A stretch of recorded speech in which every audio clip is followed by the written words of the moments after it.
अस्सलाम वालेकुम बिस्मिल्लाहिर्रहमानिर्रहीम। अज का व्लॉग करना शुरू।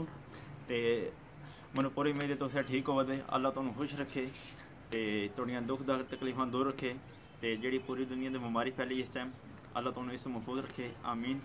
तो अज का व्लॉग कुछ इस तरह का कि असी कमेटी पाई है, 3 चाचे तो एक मेरे अबू, असी रल के पैसे इकट्ठे किए ने, तो वह कोई राशन वगैरह इकट्ठा किया कि पैकेज बनाया सी ना। तो पैकेज असी 2 किलो चीनी, 1 किलो चावल, तो आधा किलो चना दाल, आधा किलो मसूर दाल, आधा किलो मूंगी, आधा किलो मसरां की दाल, तो नमक का पैकेट और वो थिंदे 2 पैकेट, नमक का पैकेट, माचिस का डब्बा, पत्ती का डब्बा, तो 10 किलो की बोरी आटे की, ये असी मिक्स की एक पैकेज एक कार का।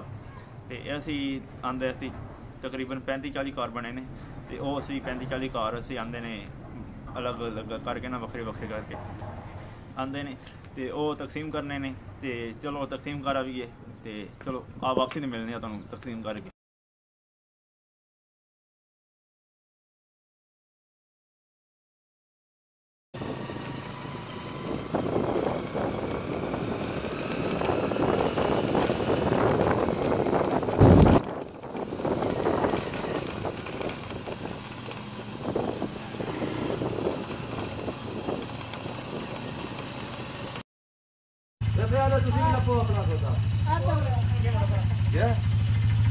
दो कुर्सियां दे देनियां नहीं।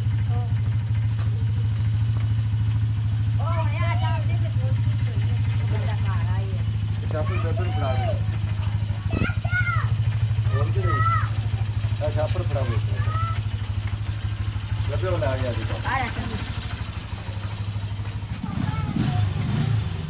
चाची जीवनी भी है। चाचा तो मैं गाला करता रहा, चाची तेरी जानी रही है।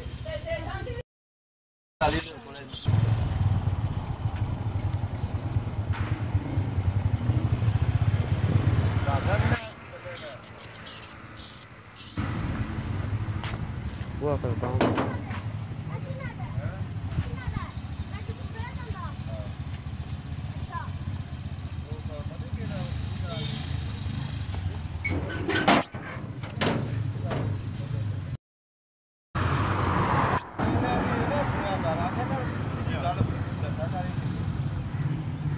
शुरू की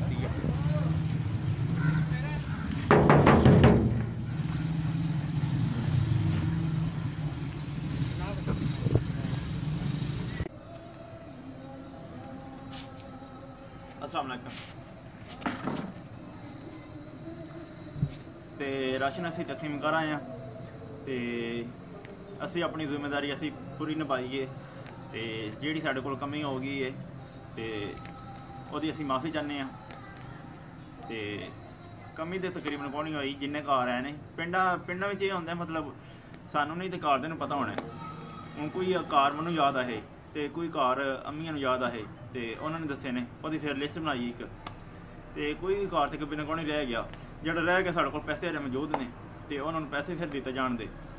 तो अज की ये वीडियो आई, तो तुहाडी भी जिम्मेदारी है कि तुम भी अपने गाँव में वेखो आले दुआले जोड़े तुहाडे मतलब गरीब तबका ये नहीं वेखना, जोड़ा मतलब जिन्हों सदका लगता है ना, वह भी शामिल ने, तो ये भी शामिल ने जोड़े दिहाड़दार ने, जोड़े मतलब अगे दिहाड़ी 600 कमाते, वह भी शामिल ने। ये नहीं वह भी शामिल नहीं है, वह भी ये शामिल ने, उन्होंने भी तुम दे सकते हो। ये सदके वाली गल नहीं, सदका तो किसी को लगता है मस्कीन यतीम, तो वह है चीज़ ये मस्कीन यतीम ही है, बाकी जो दिहाड़ीदार है ना वह भी है। तो यह चीज़ का ख्याल रखना है, उन्होंने देना जिन्हों मतलब लगे, तुहानू साल लभे तो अगला भी दुआवां दे।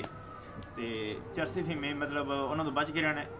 तो वो क्या अज का व्लॉग छोटा जहा, मैनू इजाजत दिओ, तो अल्लाह तुहानू खुश रखे, तो तुसीं अपनी घरां खुश रहो, तो घरों तो बाहर नहीं निकलना। तो मैनू इजाजत दिओ। अगर तुहानू मेरा वीडियो अच्छा लगे, इन्हू लाइक शेयर और सबसक्राइब कर दिओ, फैमिली नाल शेयर कर दिओ। तो ओके अल्लाह वाले।